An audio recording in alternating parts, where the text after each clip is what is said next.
नमस्कार, उत्तराखंड लाइव देख रहे हैं आप और मैं आपके साथ तरन्नुम। खबरों की शुरुआत खबर देहरादून से है। देहरादून में पेपर लीक पर सियासी घमासान तेज है। कांग्रेस का विश्वविद्यालय पर जोरदार प्रदर्शन, सरकार पर लापरवाही का लगाया गया आरोप और इसी बीच विश्वविद्यालय प्रशासन ने पेपर लीक रोकने के लिए सिस्टम को और मजबूत करने की बात भी कही है। तो उत्तराखंड तकनीकी विश्वविद्यालय के पेपर लीक मामले पर अब सियासी घमासान देखा जा रहा है। देहरादून में कांग्रेस ने विश्वविद्यालय के बाहर जोरदार प्रदर्शन किया। हाथों में तख्तियां, बैनर, पोस्टर्स लेकर विरोध जाहिर किया गया। सरकार को घेरा और निष्पक्ष जांच के साथ दोषियों पर सख्त कार्रवाई की मांग भी उठाई गई है।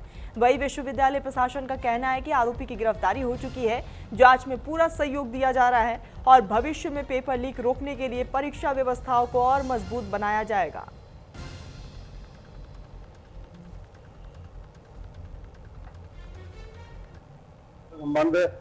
शिवालिक कॉलेज है जहां पर बीते रोज एक पेपर लीक की सूचना सामने आई है। और इस समय जो पेपर लीक का मामला है, छोटा मामला नहीं है, बहुत गंभीर विषय है, क्योंकि आज पूरा भारत देश एकजुट हो रखा है सिर्फ पेपर लीक के मामले में। सरकारी एजेंसियों द्वारा, सरकारी विभागों द्वारा जो सरकारी नौकरियों के लगातार पेपर लीक हो रहे हैं, जिससे आज पूरे देश में तराईमाम बची हुई है। जो युवा है वो सड़कों पे आ चुका है।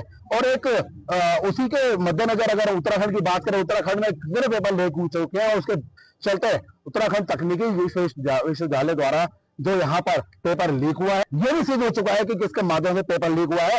तो जीरो टॉलरेंस वाली जो सरकार जो यहाँ पे बड़े बड़े दावे कर रही है, जिन्होंने यहाँ पर शिक्षा के लिए एक कानून बना दिया, उसके बावजूद भी अभी तक उसकी गिरफ्तारी क्यों नहीं हुई है। हमने तुरंत कमेटी का गठन किया और कमेटी ने 2 दिन के अंदर मुझे रिपोर्ट देकर ये बताया कि वो वास्तव में पेपर आउट हुआ था।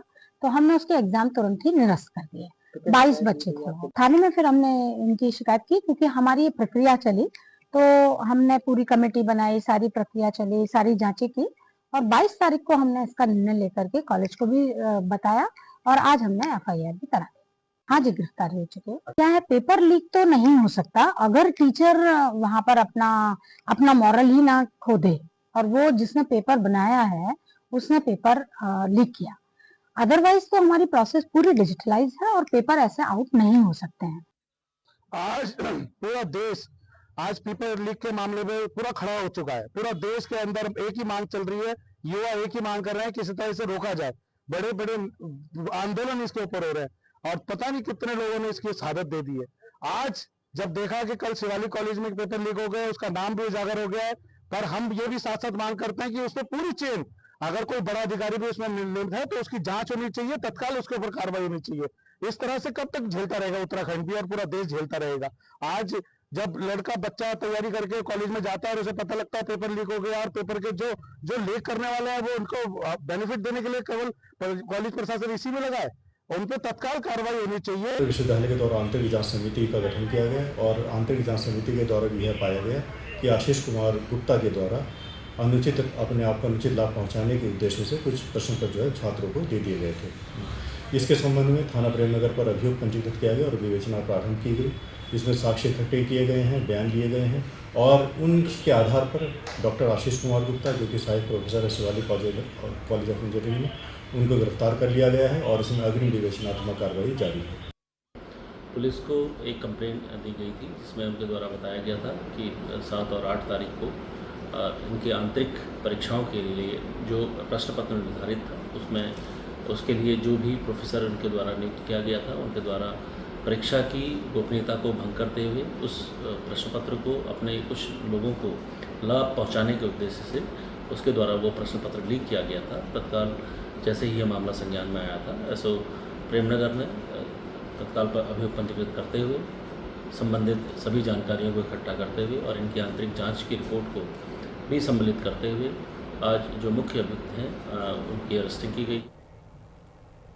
पेपर लीक मामले पर सियासत तेज हो चुकी है। सीएम धामी ने विपक्ष पर निशाना साधा। छात्रों के हित में सरकार प्रतिबद्ध है, सीएम ने कहा। दोषियों को नहीं बख्शा जाएगा, सीएम पुष्कर सिंह धामी की तरफ से बयान सामने आया। पेपर लीक मामले को लेकर सियासत तेज। देहरादून में मुख्यमंत्री पुष्कर सिंह धामी ने प्रधानमंत्री नरेंद्र मोदी के तुरंत अदालतों के ऐलान का समर्थन करते हुए विपक्ष पर निशाना साधा।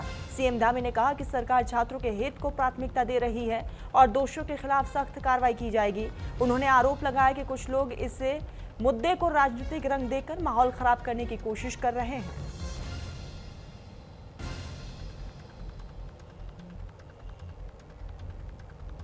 तो पेपर लीक मामले पर सियासत तेज है और ऐसे में लगातार कांग्रेस की तरफ से विरोध जाहिर किया जा रहा है। हाथों में तख्तियां, बैनर, पोस्टर्स लेकर लगातार कार्यकर्ता सड़कों पर हैं और इसी बीच सीएम पुष्कर सिंह धामी की तरफ से भी बयान सामने आया। कहा कि छात्रों के हित में सरकार की तरफ से हर एक मुमकिन कोशिश अपनाई जा रही है, बड़े कदम उठाए जा रहे हैं। छात्रों के हित में सरकार प्रतिबद्ध है, सीएम पुष्कर सिंह धामी ने कहा। और सीएम धामी ने विपक्ष पर निशाना भी साधा है। कहा है कि दोषियों को नहीं बख्शा जाएगा, उनके खिलाफ सख्त कानूनी कार्रवाई को अंजाम दिया जा रहा है। तो पेपर लीक मामले को लेकर सड़क से लेकर सदन तक संग्राम। और इसी बीच देहरादून की तस्वीर जहां कांग्रेस की तरफ से लगातार विरोध जाहिर हो रहा है। हाथों में बैनर, पोस्टर्स लेकर विरोध जताया जा रहा है। सरकार को घेरने का काम विपक्ष कर रहा है। इसी कड़ी में सीएम की तरफ से ये बड़ा बयान। साफ तौर पर सीएम ने कहा कि दोषियों को नहीं छोड़ेंगे, उनके खिलाफ सख्त कानून को अपनाया जाएगा। देखिए, ये बहुत एक सोची समझी साजिश है कि छात्रों को आगे करके बाद में स्वयं राजनीति करना, माहौल ख़राब करना, कानून व्यवस्था को अपने हाथ में लेना, अराजकता फैलाना। जबकि प्रधानमंत्री मोदी जी के नेतृत्व में आज पूरे देश के अंदर 12 लाख से भी ज़्यादा लोगों को नियुक्ति पत्र वितरण किए गए हैं। नीट का एग्ज़ाम दोबारा करवाया गया है और पूरी पारदर्शिता के साथ करवाया गया है। सीबीआई जांच की इंक्वायरी की गई है, जो लोग दोषी थे उनके खिलाफ कार्रवाई की गई है। पूरे देश भर के अंदर जहां भी एनडीए की सरकारें हैं, भाजपा की सरकारें हैं, उन्होंने बहुत पारदर्शिता के साथ एग्ज़ाम को किया है। मैं उत्तराखंड की बात करूं तो 100 से भी ज़्यादा नकल माफियाओं के खिलाफ कार्रवाई की है, 34,000 से अधिक नियुक्तियां की है। लेकिन यहाँ पर प्रश्न ये खड़ा होता है कि यदि छात्रों की बात थी तो उसमें बीच में आकर जो है इस प्रकार का अराजक माहौल बनाना, उसका राजनीतिकरण करना, ये विशुद्ध रूप से एक बड़ी सोची समझी साजिश है। जबकि प्रधानमंत्री जी प्रतिबद्ध हैं, उन्होंने कहा है कि छात्रों के लिए फास्ट ट्रैक कोर्ट बनाएंगे, जल्दी से जल्दी उनके हितों के लिए काम करेंगे। प्रधानमंत्री जी के नेतृत्व में पहली बार देश के अंदर स्किल डेवलपमेंट का डिपार्टमेंट बनाया गया, स्टार्टअप को बहुत प्रोत्साहन दिया गया। हर क्षेत्र में नौजवान युवाओं को आगे बढ़ाया है उन्होंने। और उनकी मंशा है कि जो विकसित भारत है, उस विकसित भारत और अमृतकाल, उसके जो सच्चे यात्री हैं वो हमारे सब युवा हैं। तो युवा उस दिशा में आगे जाएंगे। हम युवाओं से संवाद भी करेंगे। युवाओं को चूँकि कहीं ना कहीं मैं समझता हूँ कि सही दिशा देने के लिए सबको काम करना चाहिए और युवाओं को आगे करके राजनीतिक माहौल बनाकर केवल देश में अस्थिरता पैदा करने का काम जो लोग कर रहे हैं, उनको जनता भली भांति देख रही है। आज दिल्ली के गूंज हरिद्वार की सड़कों पर देखने को मिली है। छात्रों ने निकाला विरोध मार्च। केंद्र सरकार के खिलाफ हल्ला बोल। धर्मेंद्र प्रधान से इस्तीफे की मांग की गई है और मांगे नहीं मानी तो उग्र आंदोलन किया जाएगा। तो दिल्ली में छात्रों पर कथित लाठीचार्ज के विरोध की गूंज अब हरिद्वार तक पहुंच गई है। शहर में युवा और छात्र छात्राओं ने देवपुरा चौक से भगत सिंह चौक तक पैदल मार्च निकालकर केंद्र सरकार के खिलाफ विरोध जाहिर किया। प्रदर्शनकारियों ने केंद्र शिक्षा मंत्री धर्मेंद्र प्रधान के इस्तीफे की मांग की है और चेतावनी दी है कि मांगे नहीं मानी गई तो आंदोलन को और ज्यादा तेज किया जाएगा।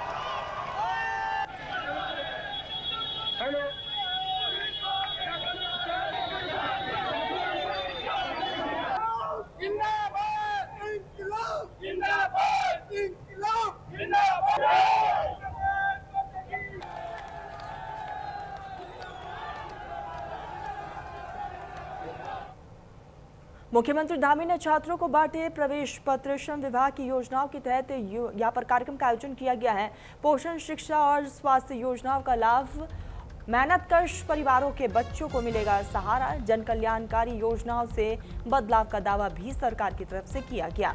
तो देहरादून में मुख्यमंत्री पुष्कर सिंह धामी ने श्रम विभाग की मुख्यमंत्री पोषण, शैक्षणिक सामग्री, आयुर्वेद, योग और स्वास्थ्य विकास योजना के तहत चयनित छात्रों को प्रवेश पत्र वितरित किए हैं। इस दौरान सीएम धामी ने कहा है कि ये योजनाएं महत्वाकांक्षी परिवारों के बच्चों के भविष्य को संवारने में अहम भूमिका निभाएगी। उन्होंने कहा है कि सरकार का लक्ष्य जन कल्याणकारी योजनाओं के जरिए लोगों के जीवन में सकारात्मक बदलाव लाना है।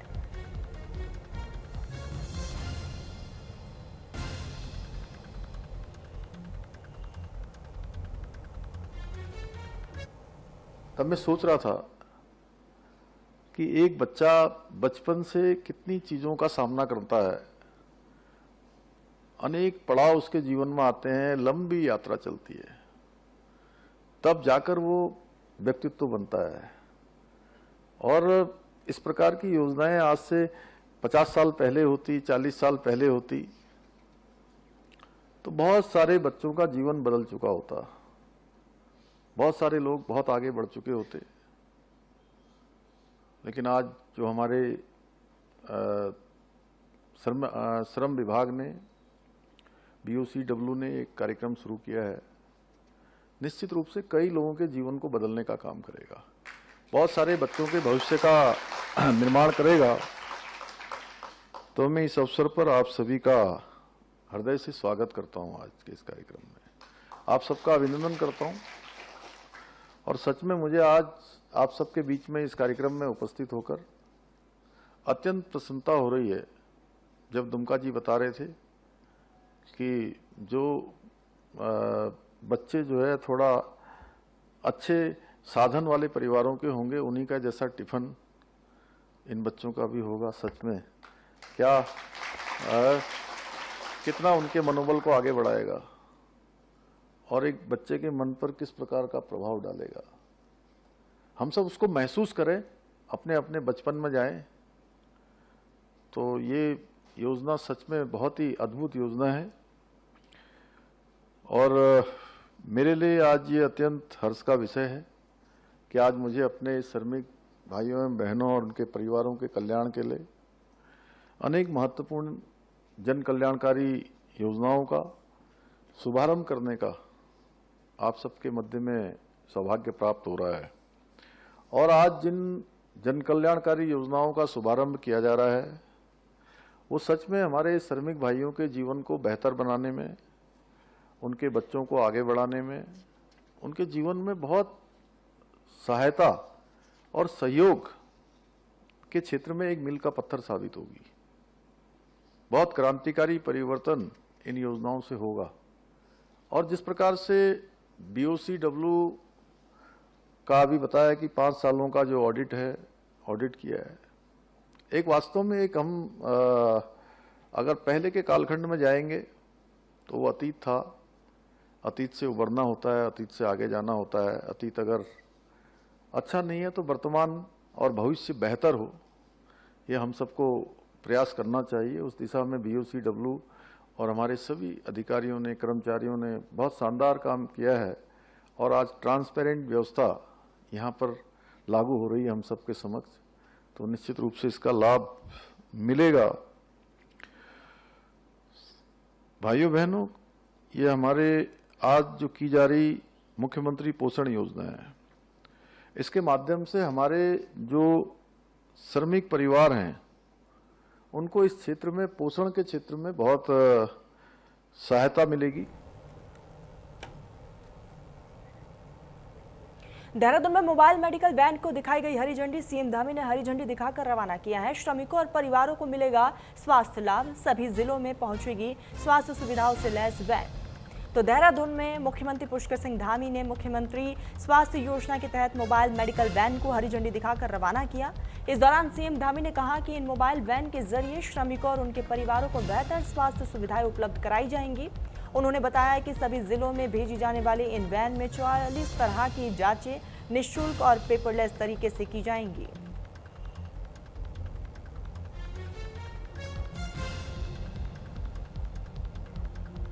तो मोबाइल मेडिकल वैन को हरी झंडी दिखाकर CM पुष्कर सिंह धामी ने रवाना किया है। सभी जिलों में इस वैन को पहुंचाया जाएगा और इसकी पूरी सुविधा आम जनता उठा सकेगी। तो मुख्यमंत्री कार्यक्रम में मौजूद रहे हैं और CM पुष्कर सिंह धामी ने ही इसको हरी झंडी दिखाकर रवाना किया। तस्वीरें भी आपको दिखा रहे हैं। श्रमिकों और उनके परिवार वालों को सीधा लाभ मिलेगा इस वैन के जरिए। श्रमिकों और परिवारों को स्वास्थ्य लाभ के लिए लगातार सरकार की तरफ से हर मुमकिन कोशिश की जा रही है। सभी जिलों में स्वास्थ्य सुविधाओं को और बेहतर बनाने की दिशा में एक महत्वपूर्ण कदम ये देहरादून में मोबाइल मेडिकल वैन को हरी झंडी दिखाकर CM ने रवाना किया।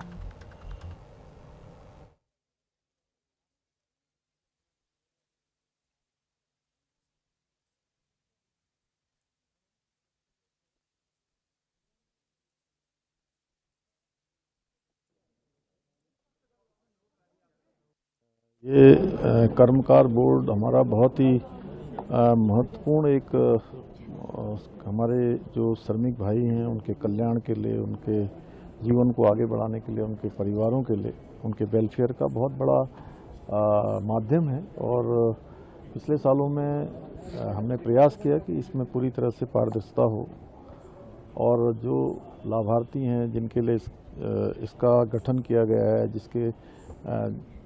जिस उद्देश्य के लिए ये बनाया गया है वो उस उद्देश्य को प्राप्त करे, श्रमिक भाइयों के जीवन में परिवर्तन लाए, उनके स्वास्थ्य से लेकर उनके बच्चों की पढ़ाई लिखाई, बेटियों की शादियां, जागरूकता, उनकी सहायताएं, उनकी जो घर की महिलाएं हैं उनको रोज़गार स्वरोजगार के क्षेत्र में खड़ा करें, हेल्थ वेलनेस के क्षेत्र में बच्चों को आगे बढ़ाए। तो आज मुझे खुशी है कि खबर चंपावत से है। चंपावत के बनबसा में अतिक्रमण हटाने की कार्रवाई को लेकर विवाद खड़ा हो गया है। शारदा मुख्य नहर किनारे बने अर्ध पक्के मकान को सिंचाई विभाग ने जेसीबी से ध्वस्त कर दिया है। पीड़ित ने विभाग पर पक्षपात और रिश्वत मांगने के आरोप लगाए हैं, जबकि सिंचाई विभाग ने आरोपों को खारिज करते हुए नियम अनुसार कार्रवाई बताया है। विभाग का कहना है कि पूरे इलाके में अतिक्रमण हटाने का अभियान जारी है और आगे भी इस तरीके से कार्रवाई को अंजाम दिया जाएगा।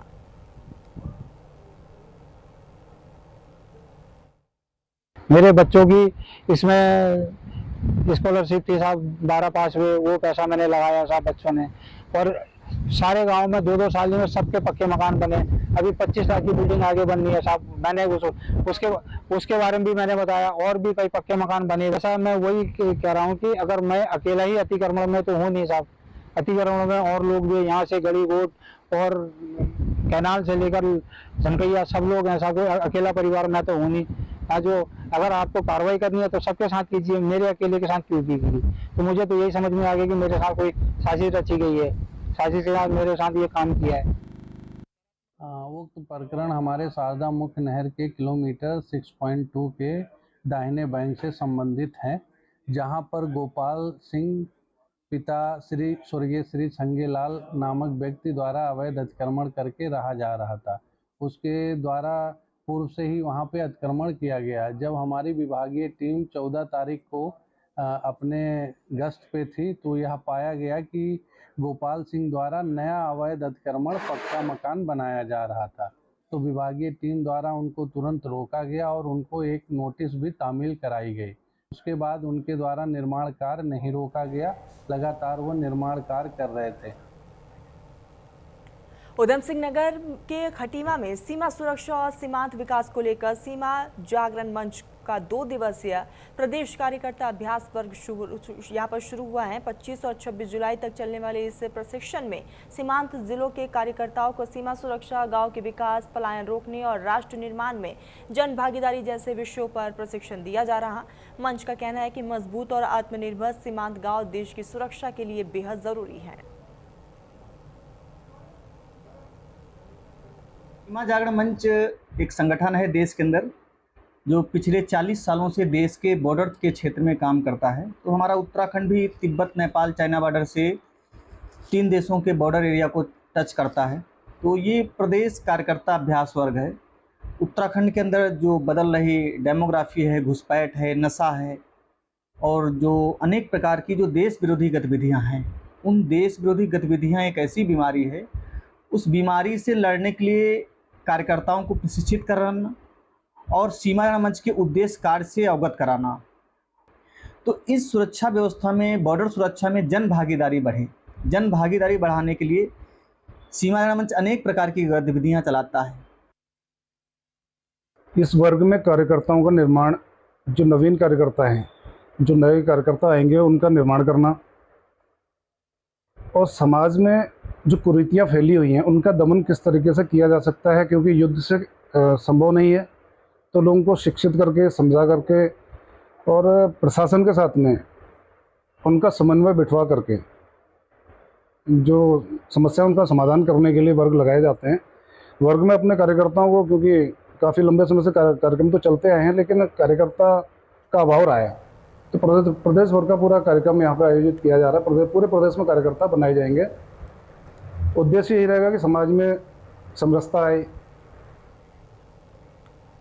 संत रविदास जयंती वर्ष को लेकर बीजेपी उत्तराखंड में विशेष अभियान शुरू करने जा रही है। देहरादून में 24 जुलाई से राज्य स्तरीय कार्यशाला के साथ इस अभियान की शुरुआत होगी। इसमें मुख्यमंत्री पुष्कर सिंह धामी, बीजेपी के प्रदेश अध्यक्ष महेंद्र भट्ट समेत कई वरिष्ठ नेता शामिल होंगे। पार्टी का कहना है कि अभियान के जरिए संत रविदास की समानता और सामाजिक समरसता के संदेश को जन जन तक पहुंचाया जाएगा।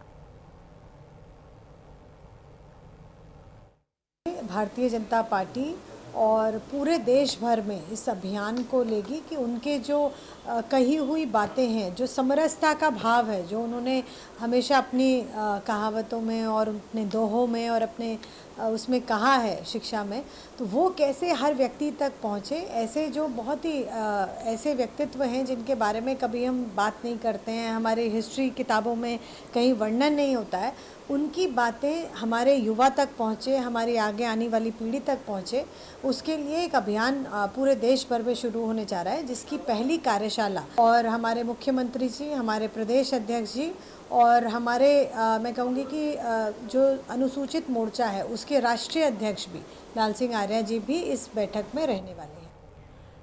ऋषिकेश में लक्ष्मण झूला क्षेत्र में गंगा नदी में स्नान के दौरान एक युवक तेज बहाव में बहकर लापता हो गया। सूचना मिलते ही एसडीआरएफ की टीम मौके पर पहुंची। लक्ष्मण झूला पुलिस और जल पुलिस ने संयुक्त सर्च ऑपरेशन शुरू कर दिया है और डीप ड्राइविंग उपकरणों की मदद से युवक की तलाश तेज कर दी गई है। मानसून के बीच प्रशासन ने लोगों से गंगा के तेज बहाव वाले इलाकों से दूर रहने की सलाह दी और सुरक्षा निर्देशों का पालन करने की भी अपील की।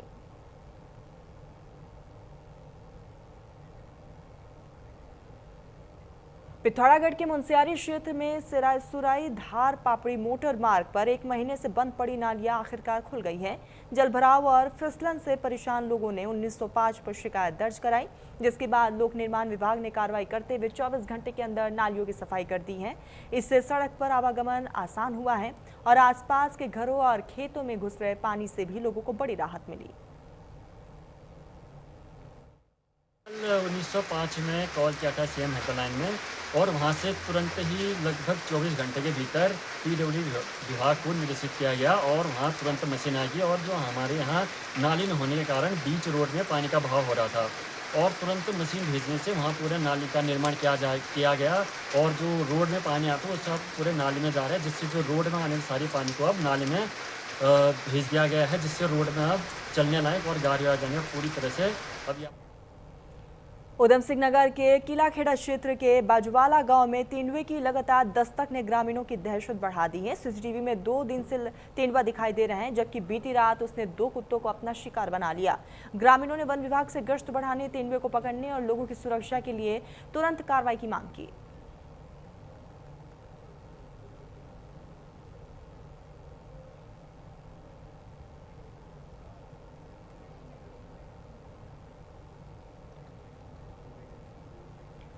खबर हरिद्वार से। हरिद्वार में कावड़ यात्रा को लेकर श्री परशुराम अखाड़ा ने प्रेस क्लब में प्रेस कॉन्फ्रेंस की है और अपनी प्रतिक्रिया दी है। बता दें कि अखाड़े के पदाधिकारियों ने कहा कि हर व्यक्ति का अपना इष्ट देव होता है और भगवान की पूजा पूरी श्रद्धा और मर्यादा के साथ होनी चाहिए।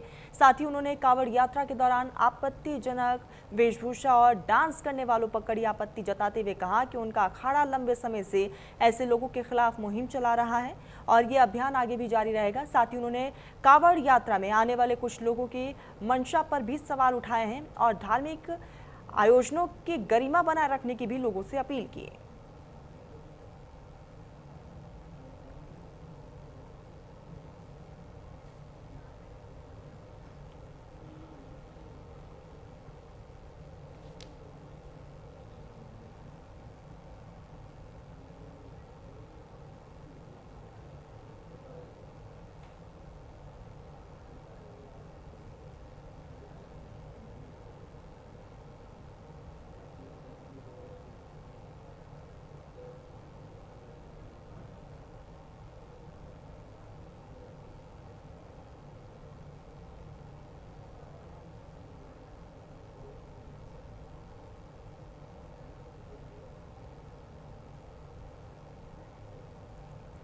उत्तराखंड लाइव में फिलहाल बस इतना ही। आप देखते रहिए न्यूज़ इंडिया।